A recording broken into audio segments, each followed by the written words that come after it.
კიდევ ერთხელ მოგესალმებით, თბილისის დროით ზუსტად 7 საათია, მე ქეთი მამრიკიშვილი ვარ და ვაჯამებთ დღის მთავარ სიახლეებს. კიდევ ერთი გამომტყუნებელი განაჩენი ბესიკ ხარძიანის საქმეზე. სასამართლო ბიზნესმენის წამებისა და ქონების გამოძალვის ეპიზოდზე ნაცმოძრაობის ხელისუფლებასთან დაკავშირებული ბიზნესმენი გიორგი უდესიანი და ნომერ მერვე დაწესებულების ყოფილი დირექტორი ალექსანდრე მუხაძე იგივე ქილერა დამნაშავეცნო. საუბარია კუსტბის წილებზე, რომელიც ბესიკ ხარძიანს და მის ოჯახს იძულებით დაათმობინეს. უკანონო პატიმრობა, ფიზიკური და ფსიქოლოგიური ძალადობა, ზეწოლა ოჯახის წევრებზე. რა დანაშაულებრივი სქემით მოქმედებდნენ მსჯავრდებულები ხარძიანის წინააღმდეგ, ანა შანიძე გვეტყვის თემის დეტალებს, ანა გისმენთ. 2011 წელს მომხდარი მძიმე დანაშაულის საქმის დეტალებს პროკურატურა ასაჯაროვებს გამოძიების მასალებით, რომელსაც უკვე სასამართლოს გამომტყუნებელი განაჩენი ამყარებს, დადასტურებულია, რომ ბესიკ ხარძიანს შპს კუსტბა კალასა და შპს კუსტბა პალასის წილები იძულებით დაათმობინეს. დანაშაულებრივი გეგმა ხარძიანის ბიზნეს პარტნიორმა გია უდესიანმა შეიმუშავა, რომლის განხორციელებაშიც მას მეგობარი, იმჟამინდელი მეგობარი გლდანის ციხის ყოფილი დირექტორი ალექსანდრე მუხაძე, იგივე ქილერა ეხმარებოდა. კონკრეტულად კი 2011 წელს ხარძიანი გამოგონილი ბრალდებით დააკავეს საპატიმროში, მასზე სწორედ მუხაძის მითითებით 2 თვის განმავლობაში ხორციელდებოდა როგორც ფსიქოლოგიური, ისე ფიზიკური ძალადობა.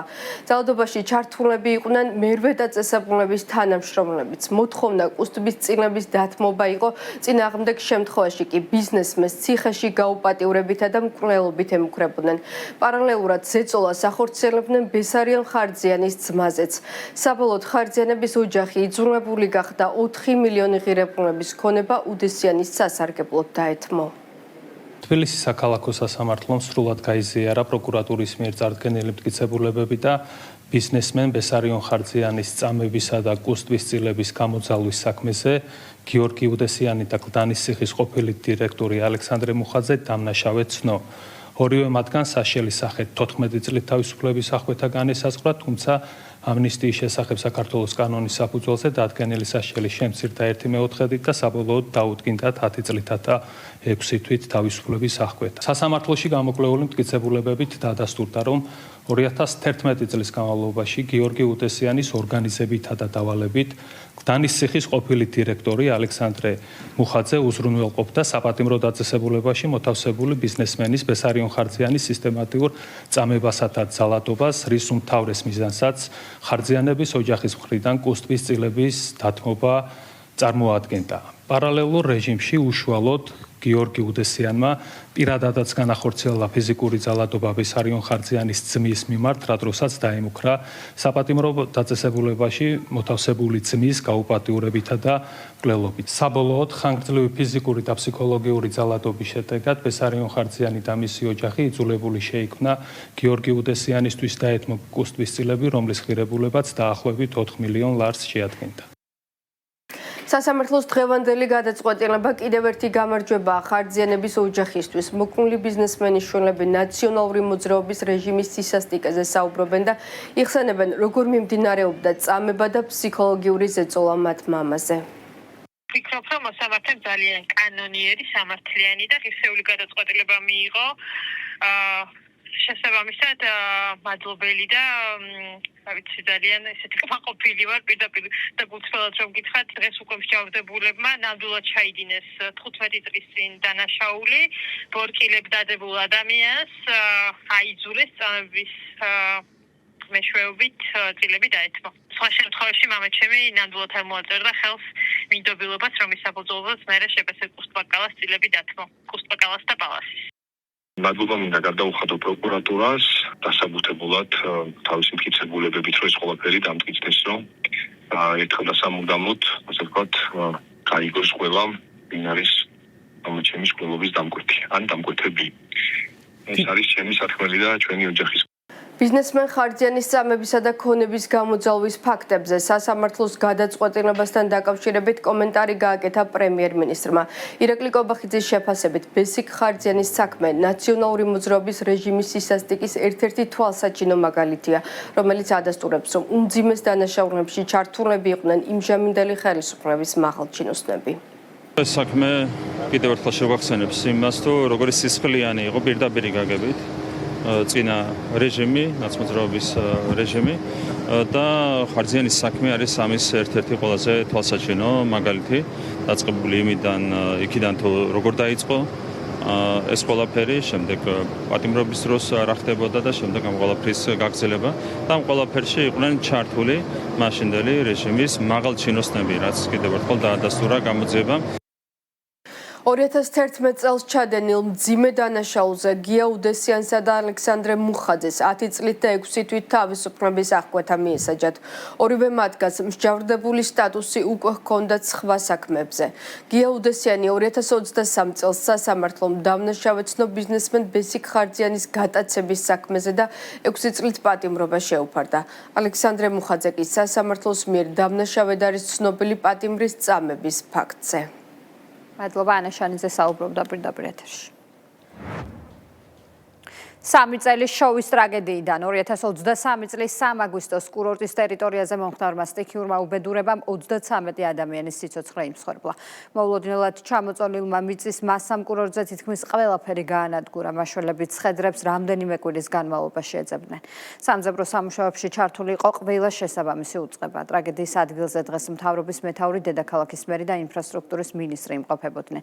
მას სტიქიის შედეგად დაღუპულთა ხსოვნას პატივი მიაგეს. გეოლოგების შორის შვეიცარიელი ექსპერტების დასკვნის მიხედვით მომხდარის თავიდან აცილება შეუძლებელი იყო, თუმცა დასკვნის მიუხედავად უმძიმესი ტრაგედია გარკვეულმა ჯგუფებმა პოლიტიკური სპეკულაციებისთვის გამოიყენეს.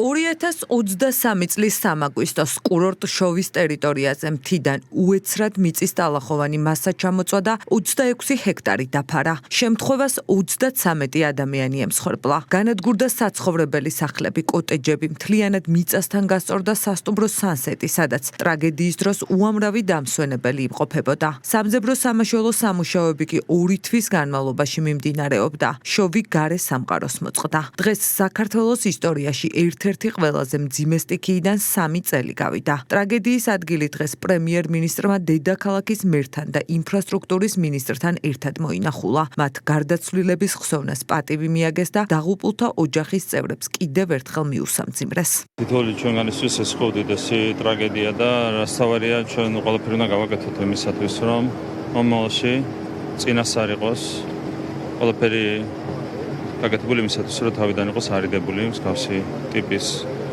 ტრაგედიები. ეს ხო უდიდესი ტრაგედია ჩვენი ქვეყნისთვის, თქონა პირველ რიგში დაღუპულთა ოჯახებისთვის და კიდევ ერთხელ გამოთქვამს სამძივარს მათ მიმართ. ცენტრალური ხელისუფლების წარმომადგენლების გარდა დღეს დაღუპულთა მემორიალთან გარდაცვლილთა ოჯახის წევრები, ადგილობრივები და სასულიერო პირებიც იყვნენ შეკრებილი. ჩატარდა დაღუპულთა სულის მოსახსენიებელი პანაშვიდი. სასულიერო პირების ინფორმაციით შოვში ტრაგედიის ადგილას მამათა მონასტერი აშენდება. ადგილობრივებისთვის კი ამ ტრაგიკული დღის გახსენება დღესაც ისეთივე მძიმე და მტკივნეულია, როგორც 3 წლის წინ, როდესაც სტიქიამ მათი ცხოვრება სამუდამოდ შეცვალა.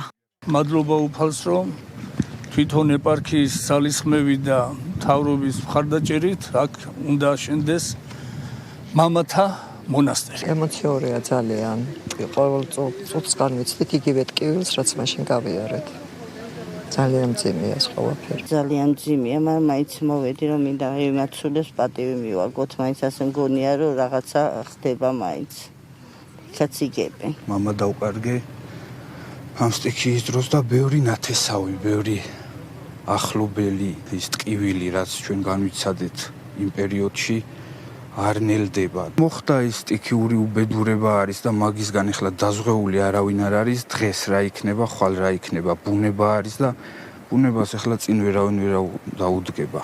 მაშინ როცა მთელი ერი შოვში ტრაგედიის დროს დაღუპულებს გლოვობდა, ოპოზიციური ჯგუფები და მედია თემით მანიპულირებასა და ხელისუფლების მისამართით უარგუმენტო ბრალდებებს არ წყვეტდნენ. არასამთავრობო ორგანიზაციის წარმომადგენელი თია გოდოლაძე ამტკიცებდა, თითქოს ტრაგედია მდინარის კალაპოტში წყლის დაგუბებამ გამოიწვია. ამავე ნარატივით მოქმედებდა მთის ამბების ჟურნალისტი გელა მთივლიშვილი. მან შოვის ტრაგედიის შესახებ ფილმიც მოამზადა, რისთვისაც ევროკავშირის ელჩმა ჰერჩინსკიმ ის დააჯილდოვა. მიუხედავად საერთაშორისო ექსპერტების დასკვნისა, ტრაგედიიდან 3 წლის თავზეც არ წყდება თემაზე სპეკულაციები. ქართული ოცნების უპასუხისმგებლობა მიგიყვანა აი ამ მძიმე ტრაგედიამდე. ოპოზიციის ტყუილი საერთაშორისო ექსპერტთა ჯგუფის ანალიზით დადასტურდა 42 გვერდიანი დოკუმენტით დადგინდა, რომ შოვში სტიქიური მოვლენების წინასწარ განსაზღვრა შეუძლებელი იყო და კურორტზე მასშტაბური კატასტროფა სტიქიური, გეოლოგიური და ჰიდრომეტეოროლოგიური მოვლენების თანხმედრამ გამოიწვია. გარემოს დაცვისა და სოფლის მეურნეობის მინისტრის პირველი მოადგილის თქმით, დადასტურდა, რომ სტიქია უპრეცედენტო მასშტაბის ბუნებრივი მოვლენა იყო. დადასტურდა, რომ ეს იყო მართლაც უპრეცედენტო მასშტაბის სტიქიური პროცესი, რომელიც ძალიან მოკლე დროში განვითარდა, დეზვაური პროცესი, რომელმაც რეალურად გამოიწვია დიდი მასშტაბის სტიქია და ამ დასკვნაში ასევე ხაზგასმით იყო აღნიშნული, რომ სამწუხაროდ რაიმე, ასე ვთქვათ, კონსტრუქციული გადაწყვეტა ამ სტიქიის პრევენციას ვერ მოახდენდა. ოპოზიციის სპეკულაციებზე ისაუბრა მთავრობის მეთაურმაც ირაკლი კობახიძის განცხადებით შოვის ტრაგედიის დღეებში, როდესაც სახელმწიფო უწყებების სრულად იყვნენ ჩართული სამძებრო სამაშველო ოპერაციებში, პარალელურად არაერთი უსაფუძვლო ინფორმაცია და სპეკულაცია ვრცელდებოდა. მსგავსი ტრაგედიების პოლიტიკური მიზნებისთვის გამოყენება კი დაუშვებელია. მთელი სახელმწიფო აპარატი იყო მობილიზებული იმისათვის, რომ წარმატებით განხორციელებული იყო სამძებრო სამუშაოები, სამაშველო სამსახური იყო თავიდან ბოლომდე ჩართული იყო შინაგან საქმეთა სამინისტრო მთლიანად მობილიზებული, ჩართული იყო სხვადასხვა უწყება და ამაზე იყო, რა თქმა უნდა, კონცენტრირებული მთელი სახელმწიფო, თითოეული სახელმწიფო უწყება. ასეთ დროს პარალელურ რეჟიმში ჩვენ გვესმოდა სხვადასხვა ტიპის სპეკულაციები. კიდევ ერთხელ ვიტყვი, ეს არის უბრალოდ დასანანი და ეს არის ის მაგალითი, რაზეც ვიღაცებმა რაღაცები უნდა ისწავლონ. ტრაგედიის პირველი წამებიდან სამძებრო სამაშველო სამუშაოებში ჩართული იყო სახელმწიფოს ყველა უწყება. განხორციელდა კურორტზე ჩარჩენილი 152 მოქალაქის უსაფრთხოდ ევაკუაცია. სამძებრო სამაშველო სამუშაოებისას კი დაიღუპა კიდევ 2 ადამიანი. ეროვნული ღირებულებებისა და ისტორიული მემკვიდრეობის სამართლებრივი გზით დაცვა ხელისუფლება მზად არის საკითხზე აქტიურად იმსჯელოს. პრემიერ-მინისტრი მიიჩნევს, რომ ქართული ფასეულობების წინააღმდეგ გარედან თავსმოხვეული შეურაცხყოფელი პოლიტიკის ფონზე მნიშვნელოვანია ეროვნული იდენტობის საკანონმდებლო დონეზე დაცვა. კონსულტაციებში ჩასართავად მზადყოფნას გამოთქვამენ საკანონმდებლო ორგანოს წარმომადგენლებიც. საპარლამენტო უმრავლესობა ბოლო პერიოდში გამოკვეთილ საფრთხის შემცველ ტენდენციებზე საუბრობს და ქართული ღირებულებების დასაცავად საინიციატივო ჯგუფების შექმნას მიესალმება.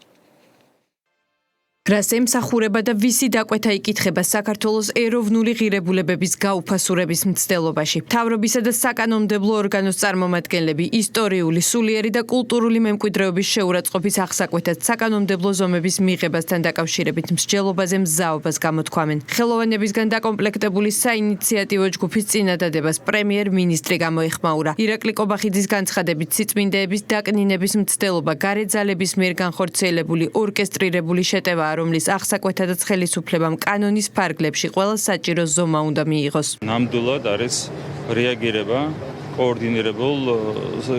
საჭირო კოორდინირებულ შეტევაზე ჩვენი ეროვნული იდენტობის წინააღმდეგ. ესენი არიან ადამიანები, რომლებიც ასრულებენ კონკრეტულ დაკვეთას და მათი დაკვეთის არსი არის მარტივი. მათ უნდა სცადონ ჩვენი ეროვნული იდენტობის რაღაცნაირად შესუსტება და ამისათვის აკეთებენ ამ ყველაფერს, რა თქმა უნდა, ჩვენ ყველას უნდა მივიღოთ იმისათვის, რომ დაუპირისპირდეთ ასეთ პროცესებს, თუ იქნება ამისათვის საჭირო კანონის მიღება, რა თქმა უნდა, ამაზე შეგვიძლია მშელობა. ნაციონალურ მოძრაობაში კი ეროვნული ღირებულებების საკანონმდებლო ბერკეტით დაცვას სიტყვისა და აზრის გამოხატვის თავისუფლების შეზღუდვად მიიჩნევენ. შეეხება ეროვნული ღირებულებების და იდენტობის დაცვა, რა თქმა უნდა დავიცვათ არა ისე რომ ვიღაცას პირში რაღაცა ჩავჩაროთ, რომ ხმა არ ამოიღოს. ეროვნული ღირებულებებისა და სიწმინდეების შეურაცხყოფას საზოგადოებისა და ქვეყნის დასუსტების მცდელობად მიიჩნევენ მმართველ გუნდში. ირაკლი ქადაგიშვილის განცხადებით შეტევებით სალსახად მართული და დაფინანსებულია და მისი მიზანი ქვეყნის იდენტობის გაუფასურების გზით სახელმწიფოში პოლარიზაციის გაღვივებაა. ეს არის დაგეგმილი, კოორდინირებული, ხშირ შემთხვევაში დაფინანსებულიც პოლიტიკა მიმართული იქითკენ, რომ საზოგადოებრივ რღვევა, ატომიზაცია მოახდინონ. საზოგადოებას, რომელსაც არ აქვს არაფერი წმინდა, ესეთი საზოგადოება ყოველთვის არის ადვილად დასამორჩილებელი. ეს არის ბოროტი განზრახვა და ბოროტი არის ამ ასეთი იდეოლოგიის დამნერგავი. საინიციატივო ჯგუფის წინადადებას მიესალმებიან საპარლამენტო ოპოზიციის წარმომადგენლები. ხალხის ძალის ლიდერი მიიჩნევს, რომ ეროვნული ფასეულობების საკანონმდებლო დონეზე დაცვა აუცილებელია და პროექტის შემუშავებაში მონაწილეობის მიღების მზაობას გამოთქვამს. გურამ მაჭარაშვილის თქმით, მსგავსი ტიპის შეტევები საფრთხეს ქვეყნის სუვერენიტეტსა და დიპლომატიურ ურთიერთობებს უქმნის. შიდა სახელმწიფოებრივი ეროვნული იდენტობის დაცვა უნდა იყოს, რა თქმა უნდა, კანონმდებლობის დონეზე და რა თქმა უნდა პრაქტიკაში უნდა ხორციელდებოდეს. და თუ კი იქნება ასეთი ტიპის ინიციირება, ბუნებრივია რომ ჩვენ ამას განვიხილავთ და ნახავთ ასეთი ტიპის პროექტს, რა თქმა უნდა კონსულტაციებიც გვექნება როგორც ჯგუფში, ასევე თავად ქართულ ოცნებასთან.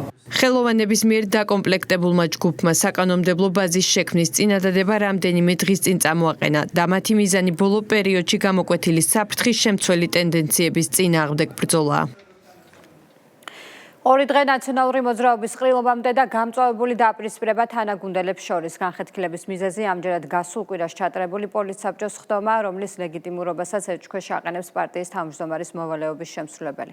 თინა ბოკუჩავას ბრალდებების ადრესატები მიხეილ სააკაშვილი და პეტრე ცისკარიშვილი არიან, რომლებსაც ის სხდომის კანონდარღვევით ჩატარებაში ადანაშაულებს.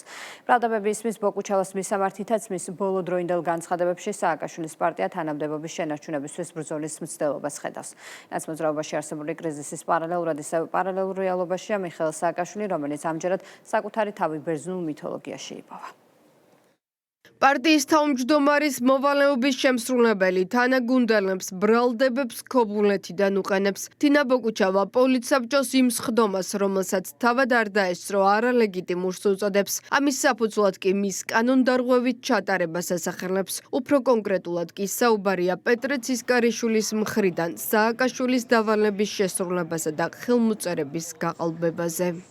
პეტრე ცისკარიშვილმა მიიღო დავალება პრეზიდენტის სააკაშვილის მხრიდან, რომ რაც შეიძლება მალე ჩატარებულიყო ყრილობა, როგორც მინიმუმ იმის უზრუნველყოფა უნდა მოეხდინა მთავარ პასუხისმგებელ პირს, რომ წესის და რიგის და კანონის დაცვით მომხდარიყო ეს და არა გაყალბებული ხელმოწერების ხარჯზე. შედგა თუ არა კვორუმი პოლიტსაბჭოს ხდომაზე, ნაციონალურ მოძრაობაში ამბობენ, რომ ანშლაგი არ ჰქონიათ, თუმცა ამტკიცებენ, რომ ყველაფერი კანონის შესაბამისად ჩატარდა. ყოფილი თავმჯდომარისგან კრიტიკას არ იღებენ და აცხადებენ, რომ ბუკუჩავა თანამდებობის დაკარგვის გამო ნაწყენია და პოსტის შენარჩუნებისთვის საკუთარ პარტიას არასწორი მეთოდებით ებრძვის. არაფერი ამ სხდომაში ლეგიტიმური არ იყო, რო არ ყოფილიყო კვორუმი, სხდომა არც ჩატარდებოდა, რო იყვნენ ანშლაგი ნამდვილად არ იყო, იმიტომ რომ ბევრს არ ქონდა ამის საშუალება, როგორც სამწუხაროდ ინას არ ქონდა საშუალება ყოფილიყო, თუმცა მე ვთვლი, რომ ქობულეთიდან ჩამოსვლა პრობლემა არ უნდა ყოფილიყო. რაც შეეხება ყრილობის მოწვევას, კიდევ ერთხელ ვამბობ, გენერალურ მდივანს არ ჭირდება, რომ რაღაცა манипуляცია გააკეთოს, მას თვითონ აქვს საშუალება პარტიის წესდებიდან გამომდინარე დაანიშნოს თავისი ერთი ხელმოწერით. უქმი რატომ არ ქვეყნდება ეს? გამოქვეყნება ყველაფერი გამოქვეყნება ლეგიტიმურიც არის და ყველაფერი კარგად იცის. ეს ასე რო იყოს, არა მხოლოდ არა, ყველა საზოგადოებას უხსნებ. თავმჯდომარე რატო ვერ დააწყო? საზოგადოებაში ეხა განაწყენებულია, რომ ვეღარ იქნება თავმჯდომარე. ყოფილი თანაგუნდელებისთვის ჯერ არ უპასუხია თინა ბოკუჩავას, რომელიც თბილისში ხვალ ბრუნდება. თუმცა დაესწრება თუ არა 5 აგვისტოს ჩანიშნულ პარტიულ ყრილობას ჯერჯერობით უცნობია. ნაცმოძრაობაში არსებული გამწვავებული კრიზისის პარალელურად ისევ პარალელურ რეალობაშია პარტიის მსჯავრდებული ლიდერი. ნელსონ მანდელას შემდეგ ოდისევსი ექს-პრეზიდენტმა ამჯერად ბერძნულ მითოლოგიაში იპოვა თავი. ოდისევსი ბრუნდება 20 წლიანი ხეტიალის შემდეგ. ჩუმად შემოიპარება გადაცმული ქვეყანაში. აქ კი ხვდება მისი ცოლის პენელოპას მრავალი ხელისმთხოვნელი, რომლებიც დიდი ხანია ცდილობენ პენელოპას დათრევას და მათ გეგმებში ოდისევსის გამოჩენა საერთოდ არ შედიოდა. ისინი ყველანი ერთად ესხმიან თავს ოდისევს დიდი გააფთრებით. ჩათვალეთ, რომ პენელოპა საქართველოს მართვის სადავეებია, ხოლო მისი ხელისმთხოვნელები ქართველი ოპოზიციონერები, რომლებიც ხვდებიან, რომ პენელოპას მეუფრო შევესაბამები, მაგრამ თავის წარუმატებლობას საკუთარ თავს კი არა მემაბრალებენ და ცდილობენ ჩამწიხლონ და გამანადგურონ. პარალელს ვისთან გაავლებს, კი არავის არ ადარებს ან იმ თვალსაზრისით, რომ კი არავის ამბობს, რომ ისავ არ ან ესავ არ, ხო? მითოლოგიაში არის სხვა გმირები, რომელსაც ჩვენ ხშირად რაღაცა ასე ვთქვათ, რაღაცა არგუმენტად მოყავს, ვისაც არ წაუკითხია ჰომეროსი თუ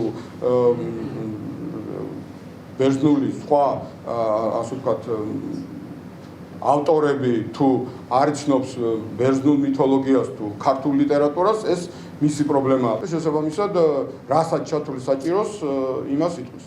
სააკაშვილისა და მისი პარტიის მძიმე მდგომარეობაზე საუბრობს სახელმწიფო გუნდი პრემიერ-მინისტრის განცხადებით. ნაცმოძრაობაში მიმდინარე პროცესები ნათლად აჩვენებს, რომ დასუსტებულ ოპოზიციას არავითარი პერსპექტივა არ აქვს და მათი ადგილი ჯანსაღ პოლიტიკურ სისტემაში აღარ არის.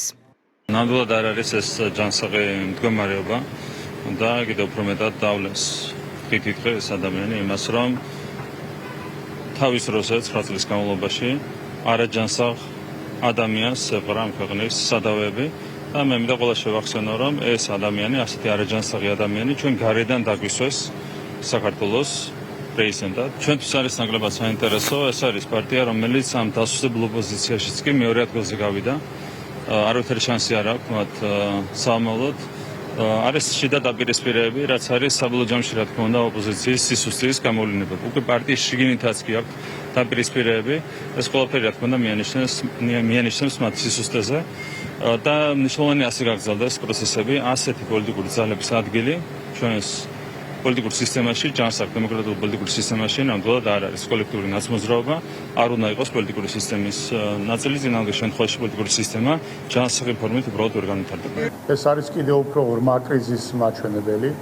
კერძოდ ის, რომ პარტიაში გადაწყვეტილებებს იღებენ გარედან, ანუ მიხეილ სააკაშვილის ახირებაზე და მითითებაზე არის დამოკიდებული პარტიაში თავმჯდომარის შეცვლა არ შეცვლის საკითხი.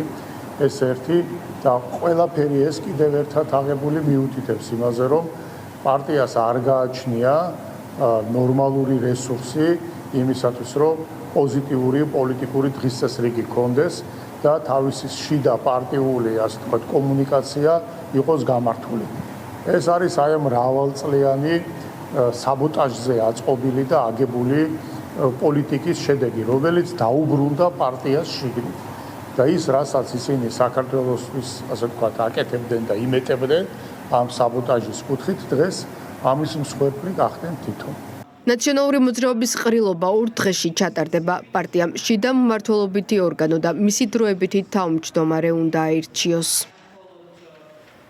ბრძოლა ნარკოდანაშაულთან გრძელდება. სამართალდამცველება ნარკოტიკული საშუალებების გასაღების დანაშაულებრივ სქემებში ჩართული 6 პირი დააკავეს. მათ შორის არიან უცხო ქვეყნის მოქალაქეები. ბრალდებულების პირადი და საცხოვრებელი სახლების ჩხრეკის შედეგად ნივთმტკიცებად ამოღებულია სარეალიზაციოდ გამზადებული განსაკუთრებით დიდი ოდენობით ნარკოტიკული საშუალებები. დანაშაული 20 წლამდე პატიმრობას ითვალისწინებს.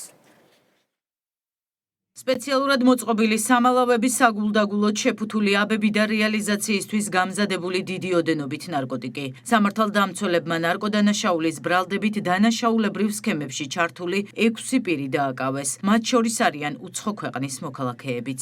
ჩატარებული საპოლიციო ღონისძიებების შედეგად ნარკოდანაშაულის ბრალდებით 6 პირი დააკავეს.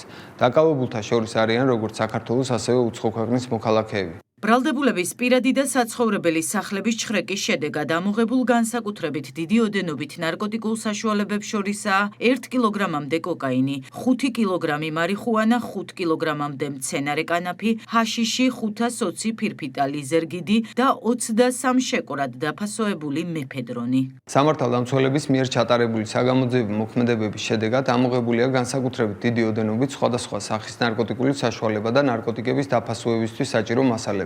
დანაშაულებრივი სქემა ასე გამოიყურებოდა. ბრალდებულები ნარკოტიკს სხვადასხვა ადგილას მალავდნენ, ფოტოებს უღებდნენ, კოორდინატებს უთითებდნენ და ინფორმაციას პოტენციურ მყიდველებს უზიარებდნენ. ადვოკატები ამ ეტაპზე საქმის დეტალებზე და დაცვის პოზიციებზე არ საუბრობენ.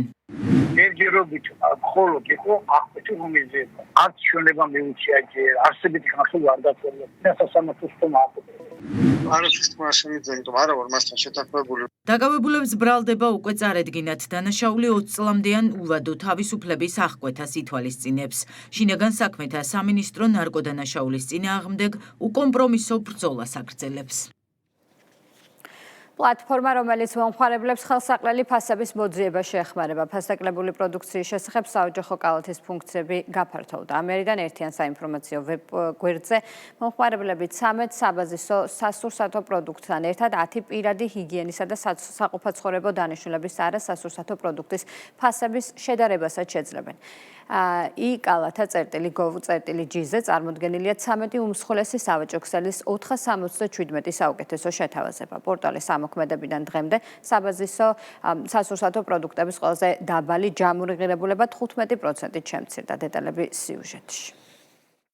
13 უმსხვილესი სასურსათო ქსელის საუკეთესო შეთავაზებებს დღეიდან 10 საბაზისო პირველადი მოხმარების არასასურსათო პროდუქტის ფასებიც დაემატა. არასასურსათო პროდუქტების კატეგორია მოიცავს პირადი ჰიგიენისა და საყოფაცხოვრებო დანიშნულების 10 პროდუქტს, მათ შორის კბილის პასტას, ხელის თხევად და მყარ საპონს, შამპუნს, ჭურჭლის სარეცხ სითხეს, სუფრის ხელსახოც და სხვა პირველადი მოხმარების პროდუქტებს. მოქალაქეებს ყოველდღიური მოხმარების პროდუქციის უფრო ფართო სპექტრზე ფასების შედარებისა და საუკეთესო შეთავაზებების მოძიების შესაძლებლობას კალათა.gov.g პლატფორმა მისცემს. საოჯახო კალათაში არსებული პროდუქტების ერთ სივრცეში თავმოყრა პრემიერ-მინისტრის ინიციატივისა და პარლამენტის სასურსათო პროდუქციის ფასების დროებითი შემსწავლელი კომისიის სტრატეგიის ერთ-ერთი ეტაპია. ეს პორტალი საზოგადოებას აძლევს იმის საშუალებას, რომ მაქსიმალურად დაბალ ფასებში შეიძინოს პროდუქტები, შესაბამისად ეს არის ძალიან საინტერესო ინოვაციური შეთავაზება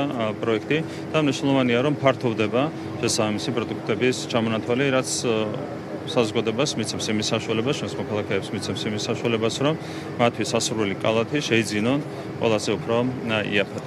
12 საათის მონაცემებით 13 ძირითადი საკვები პროდუქტის შეძენის ყველაზე დაბალი ჯამური ღირებულება 37 ლარი და 65 თეთრია, ხოლო 10 არასასურსათო პროდუქტის 38 ლარი და 16 თეთრი. ფასთა და შეთავაზებათა ერთ ციფრულ სივრცეში გაერთიანება ქსელურ მარკეტებს შორის არსებულ კონკურენციას კიდევ უფრო ჯანსაღს გახდის, რამაც შესაძლოა პროდუქტების ფასებზე გავლენა კიდევ მოახდინოს. პორტალს დაემატა 10 საბაზისო არასასურსათო პროდუქტი, რომელიც სურსათთან ერთად ძალიან მნიშვნელოვანია ყველა მოქალაქისთვის ყოველდღიური მოხმარების ჭრილში. ეს არის სხვადასხვა ტიპის საყოფაცხოვრებო ქიმიის პროდუქტები, ან პირადი და ჰიგიენური მოვლის სხვადასხვა საშუალებები.